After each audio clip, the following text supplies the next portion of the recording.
গণতান্ত্রিক সরকার চেয়েছিল, ঠিক একইভাবে এই দেশে যাতে কোনো ধরনের স্বৈর শাসক স্বৈর সরকার যাতে ফিরে না আসে সেজন্য গণভোটের রায় বাস্তবায়ন করেছিল।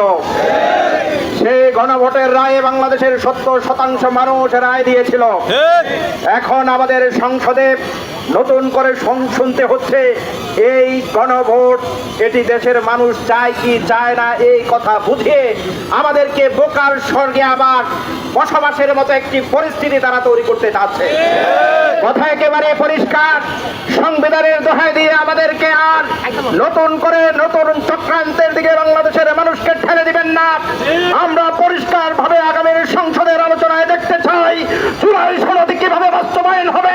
এটি হচ্ছে ফাইনাল মেসেজ, এটি হচ্ছে ফাইনাল মেসেজ।